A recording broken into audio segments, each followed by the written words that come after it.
You will not know this song, but I want to start by singing it for you. And it goes like this.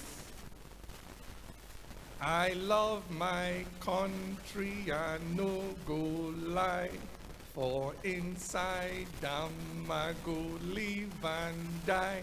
When it turn me so, I twist am so. He push me, I push am I no go.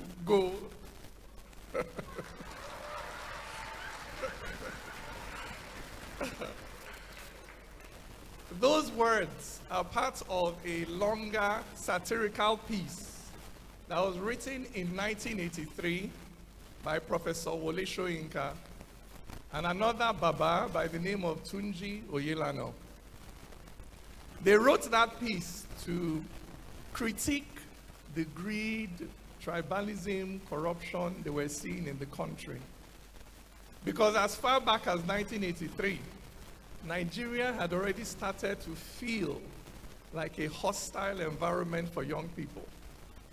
It had already started to feel like an environment from which young people needed to escape if they wanted to realize their full potential.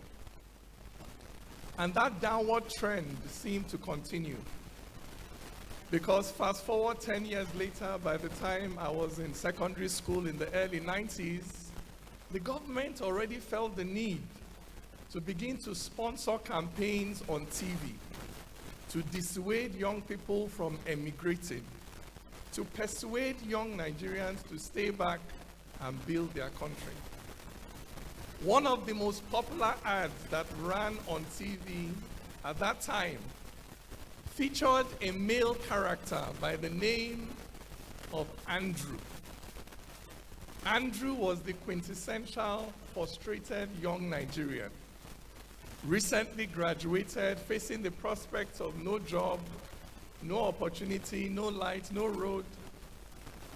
Andrew was the quintessential frustrated young Nigerian. So he packed his suitcase, heading to the airport with the intention of checking out of Nigeria. And the campaign was about persuading Andrew not to check out, giving Andrew reasons to remain in Nigeria and build Nigeria. That ad featuring Andrew was so popular that it was referenced in a song by a very popular musician of that era. In that her song, she wrote it also to persuade young Nigerians not to abandon the country. So in that song, she said, Andrew, no check out, oh, Nigeria go survive. Stay and build your country, Nigeria go survive. Nigeria go survive, Africa go survive. Our people go survive, oh, Nigeria go survive. This was the early 90s, oh, the early 90s. Fast forward 10 years later. By now, Nigeria had transitioned out of military rule, was back to democratic rule, with a lot of fanfare, a lot of hope, a lot of promises that things would get better. But 5 years into this democratic regime, a musician by the name of Idris Abdul Karim took the microphone and said, Nigeria, jaga, jaga, everything scatter, scatter, oh man, they suffer, suffer, busa.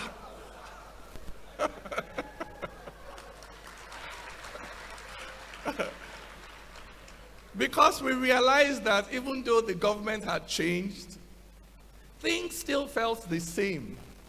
We were still struggling with the same issue. Young people recently graduated, facing the prospect of no job, no opportunities, looking abroad for greener pastures. This was the early 2000s. Fast forward 20 years later. And what do we find? This time we call it the jackpot syndrome.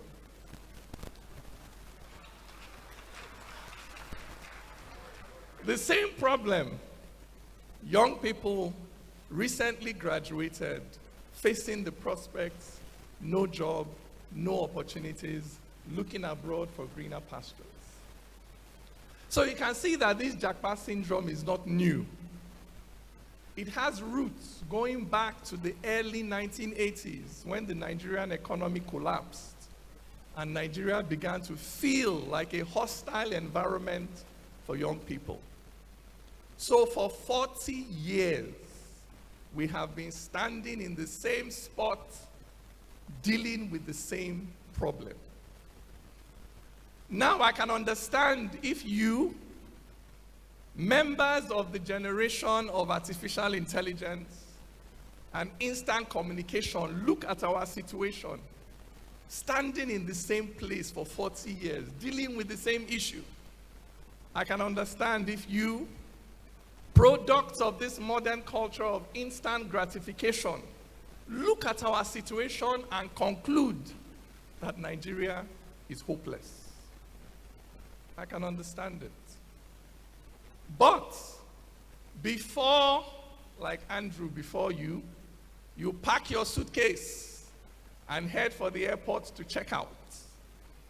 Before you decide to jackpot, before you sign off on that write-off of Nigeria, I would like to sing another song for you. And this time, I think many of you may recognize this song. And if you do, please do not be afraid to sing it with me.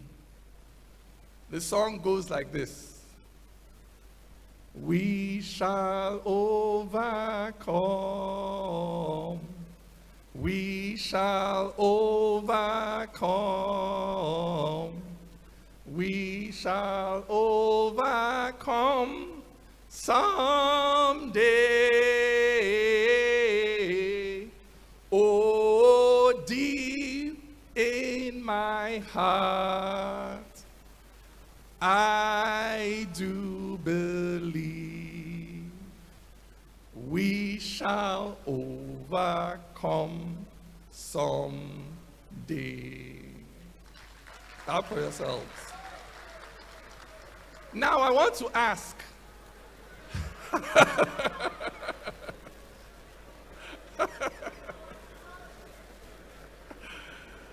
okay, I want to ask, who wrote that song? Does anybody here know who wrote that song? Anybody? Anybody? I thought your brain did peak. Anybody knows?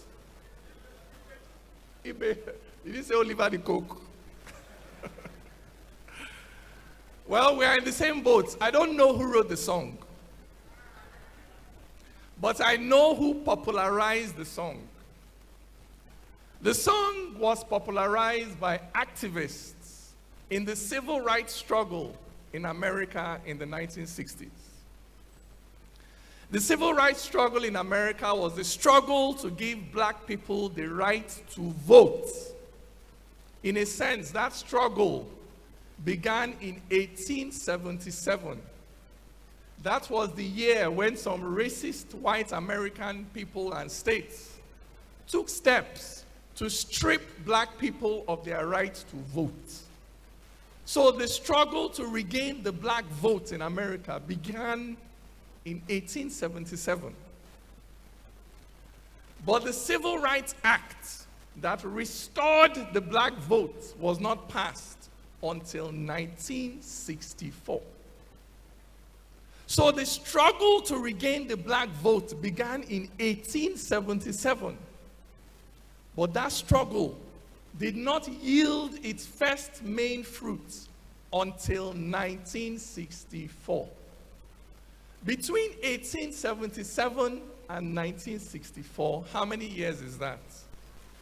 How many years? 87 years. 87 years of struggle. 87 years of tears, blood, and sweat. In that 87 years, black people were jailed unlawfully. Black people were lynched. Black people were hung. but they kept struggling. In those 87 years, a young black boy by the name of Emmett Till, just 14 years old, for the crime of just talking to a white girl. This 14-year-old boy was ambushed and brutally beaten to death in the American state of Mississippi. And yet, black people continue to struggle. In those 87 years, 3 young activists, 17, 18, 19-year-olds, they went into the rural areas of America to motivate and encourage black people to register to vote. Those 3 boys were cornered by a terrorist group known as the Ku Klux Klan. Cornered, murdered, and buried in a shallow grave. But black people continue to struggle. It was in the heart of that struggle that they sang that song, "We shall overcome." As they were being flogged, "We shall overcome." As they were being shot, "We shall overcome." When? When shall you overcome? We don't know. Someday,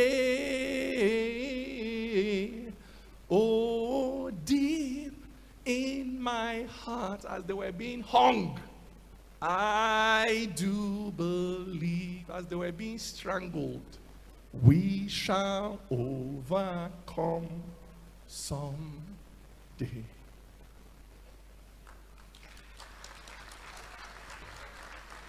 Yes.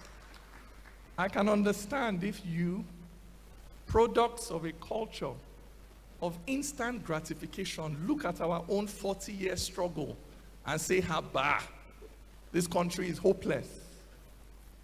But before you sign off on that write-off of Nigeria, you know that this is an afternoon of songs. Let me sing another song for you. Now, this song, some of you may, and some of you may not recognize it.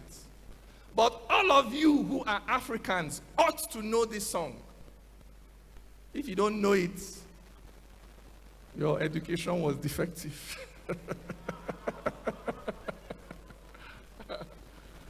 Before you sign off on that write-off of Nigeria, let me sing this song for you.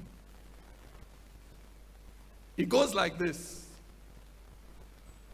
Nkosi sikele li Afrika malupanga yisu pondo wayo yizwa yimitanga soetu kosi sikele la tena lusapul wayo.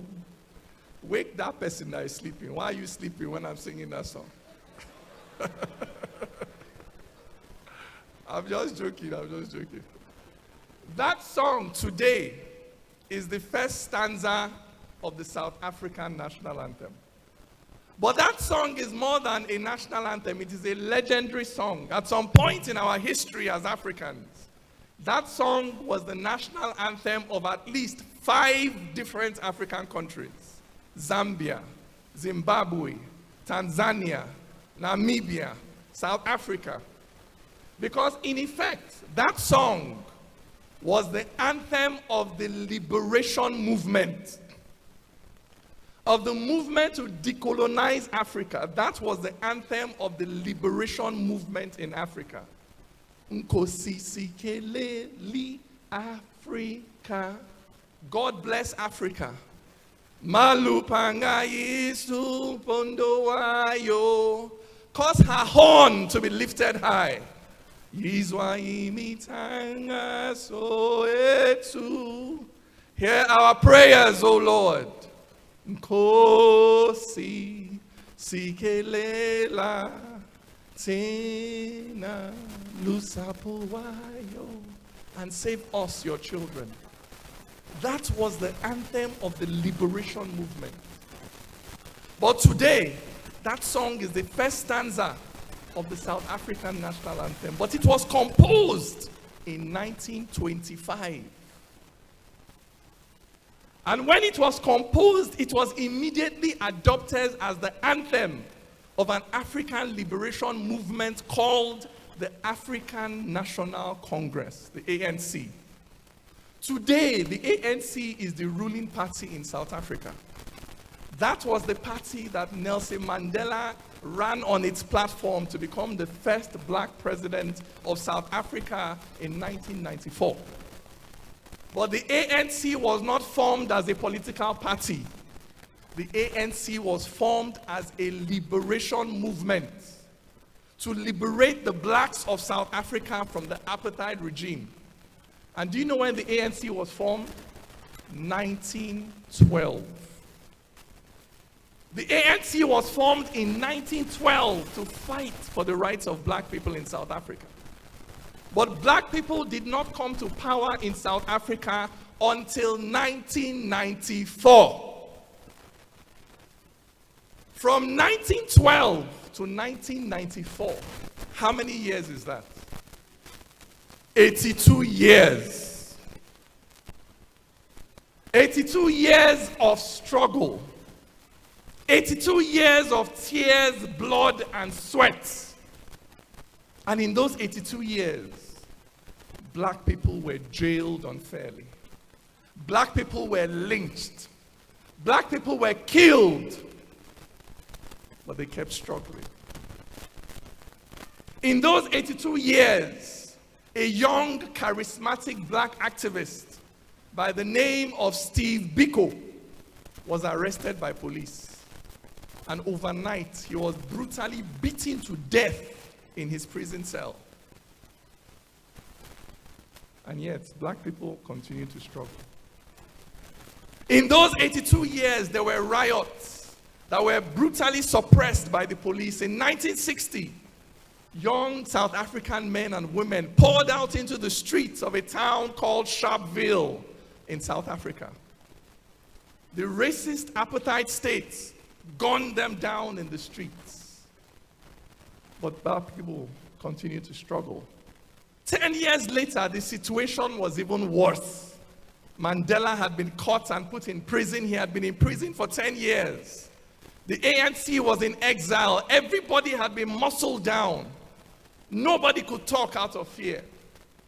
Then children, secondary school children, 13-year-olds, 14, 15-year-olds, came out. Since their parents would not talk, the children came out on the streets of Soweto to protest.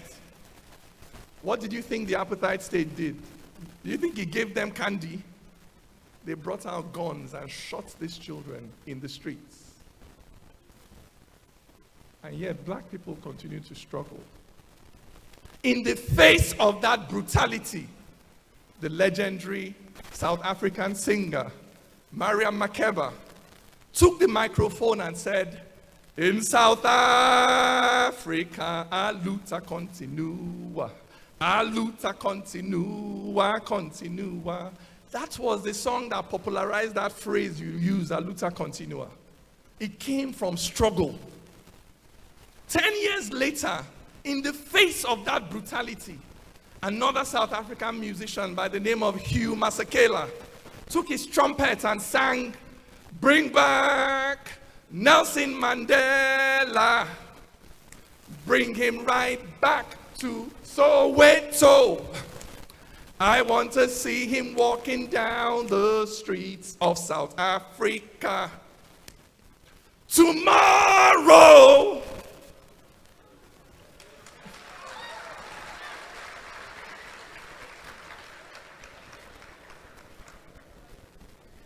So yes, I can understand. If you, products of this generation of artificial intelligence and instant gratification, look at a 40-year struggle and say, that is too long. But I'm here to tell you that black people in America struggled for 87 years to regain the right to vote. Black people in South Africa struggled for 82 years to regain the right to govern themselves in their own country. That is the reality of change. Change is not a sprint. It is not even a marathon. It is a cross-country run. Change does not happen in 4 years. It does not happen in 8 years. Change can take 80 years. But what does it take to sustain the passion for change, the energy for change? What does it take to sustain that struggle for 80 years? This is what it takes. These words: I love my country and no go lie, for inside am I go live and die. When it turn me so, I twist am so. He push me, I push am, I no go. It is that decision to commit to staying, to seeing it through thick and thin, through ups and downs, to never give up. That is what it takes to build a country. That is how all the countries you want to jackpot to were built.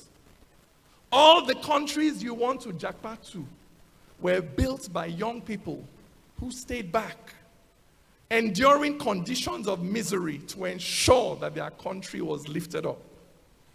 Because you see this thing called freedom, it is not actually free. Freedom is always paid for. That is why you have that saying: the tree of liberty is watered by the blood of patriots. And by this, I don't just mean the death of military officers on battlefields defending the sovereignty of a country, as precious as these deaths are. Because this security we are enjoying in Kaduna, in Abuja, no matter how limited you think it is, this security you are enjoying, somebody is paying for it on a battlefield somewhere. The tree of liberty is watered by the blood of patriots. But by this, I don't just mean the death of military officers on the battlefield. By this, I also mean the lives of civilians. By the decision ordinary people make to dedicate their lives to pursue causes that can lift up their society. That is how freedom is paid for. Because freedom also means freedom from poverty, freedom from ignorance, freedom from sickness and disease. If you want any freedom in your society, you must be willing to pay for it with your life. I mean, look at all of you here. Graduates of the Air Force Institute of Technology, Kaduna, a hybrid tertiary institution that gives so many degrees in so many areas of engineering: metallurgical, material, mechanical, aeronautical. But the entire field of engineering owes so much to the ideas of one man, Isaac Newton. Isaac Newton was born in Britain in 1642. In 1642, Britain was a very unstable country. Isaac Newton was born into a country torn apart by civil war, plagued by a pandemic that was 100 times worse than COVID. Things were so bad in Britain that many Christians believed that they were seeing signs of the end of the world. That was how bad things were in Britain. But Isaac Newton did not jackpot. In the face of all that insecurity, in the face of all that uncertainty, in the face of all that poverty, he dedicated 20 years of his life to thinking about the mechanics of the universe. His 3 laws of motion and his theory on gravitation completely changed how we see and understand the world. and laid the foundation for the scientific innovations that in the future would transform his country into an industrial giant. That is the blood of a patriot.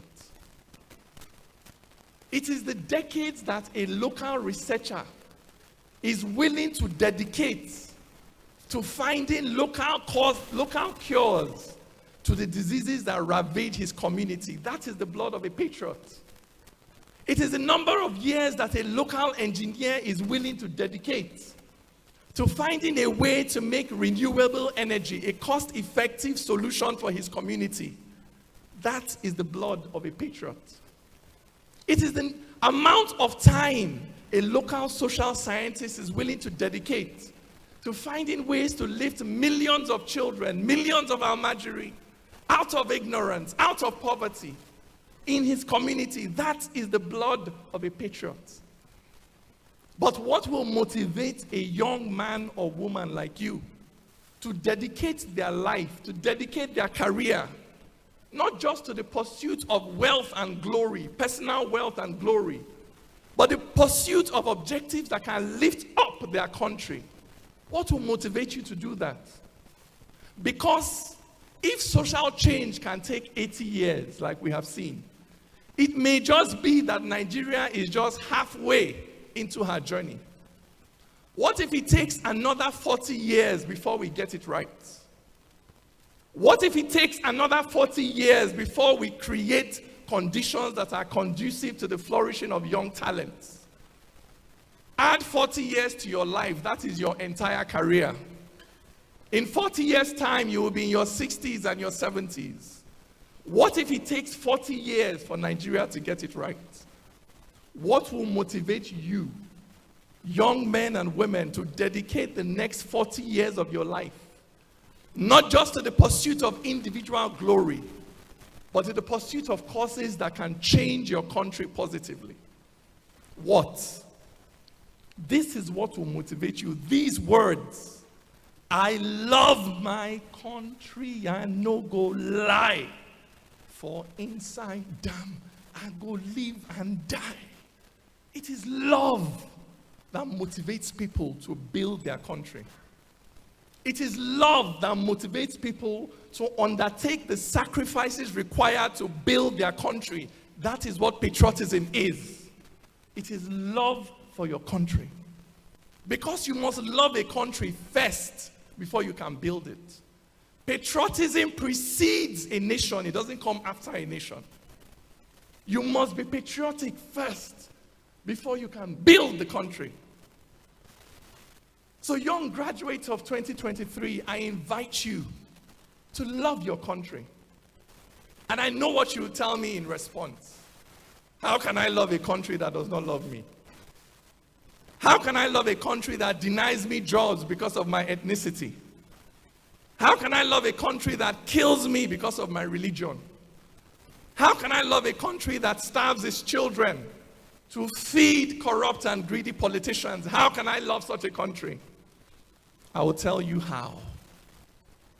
You can love such a country by recognizing that Nigeria is not the government. Nigeria is not the infrastructure. Nigeria is not even the people.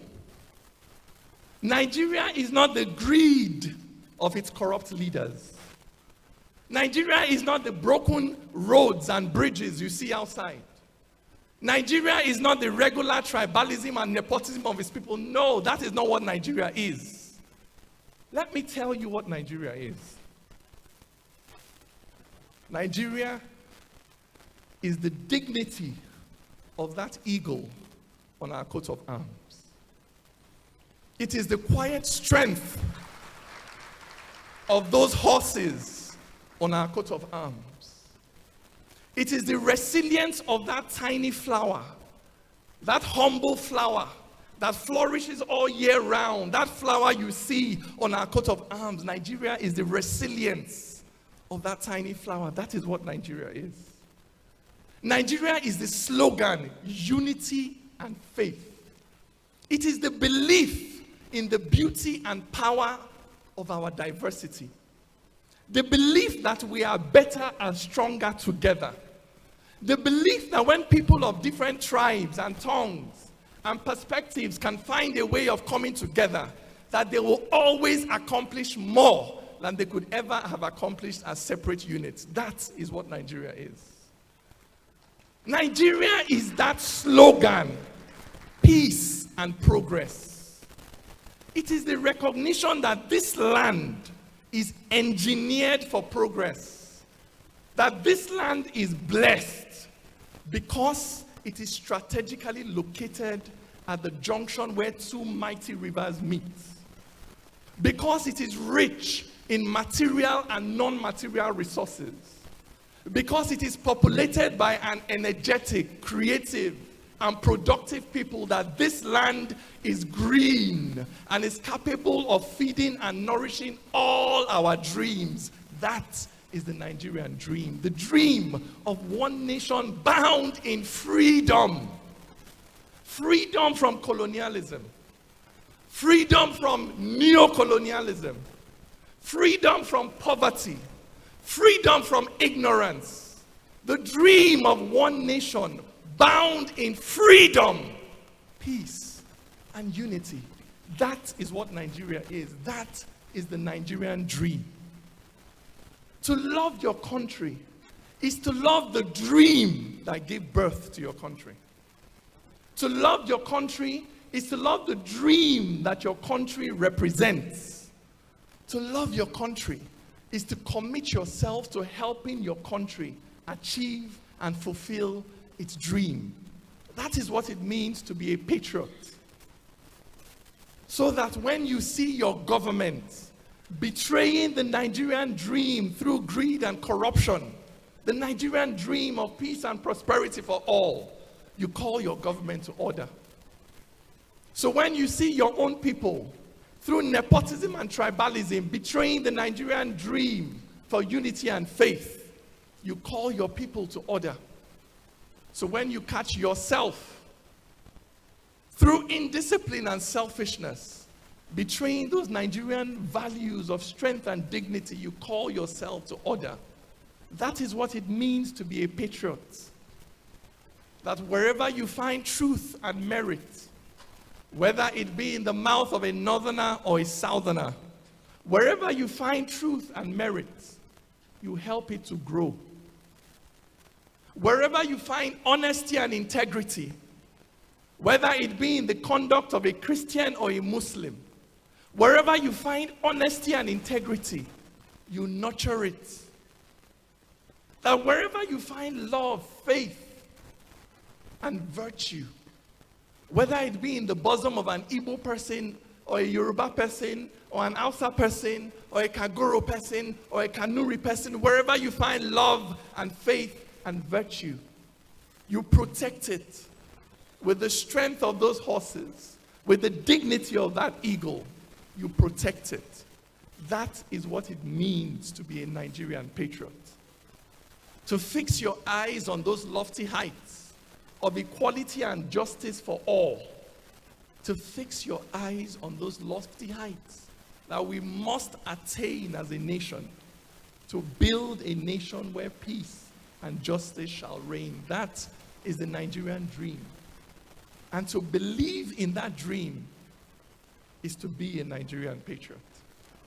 So today, ladies and gentlemen, I invite you all to become Nigerian patriots. Yes, it is true that Nigeria is in dire need of mechanical engineers.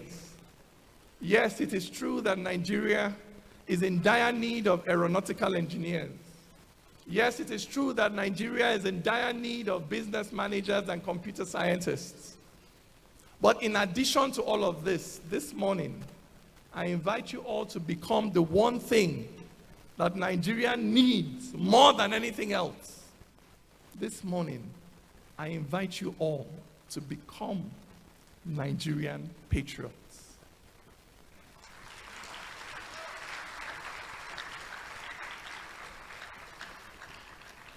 Because I tell you now for free that no matter the success you go on to achieve as individuals in your field of practice.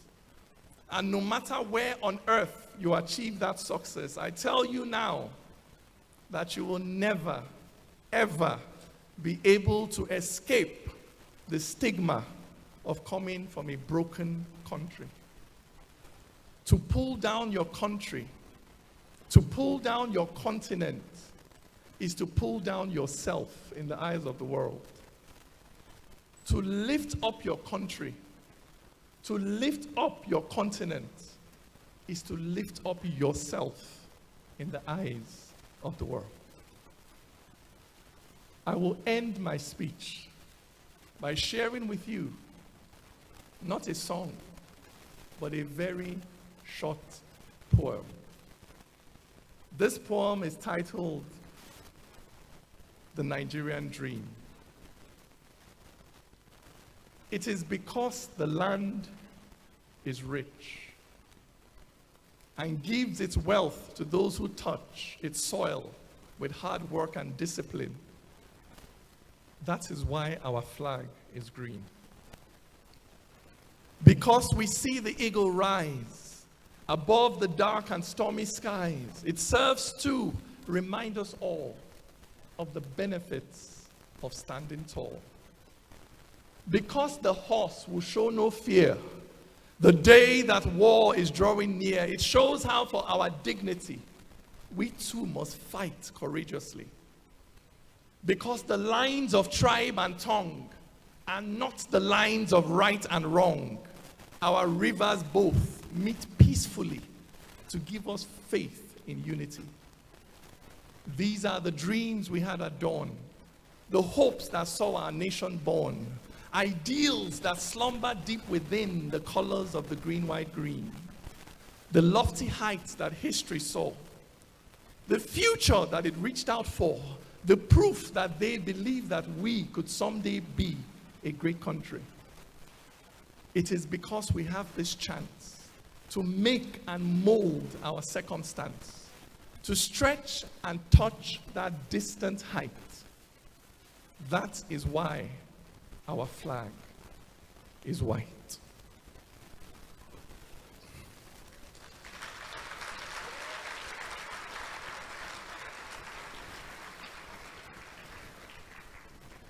Congratulations on your graduation. Thank you.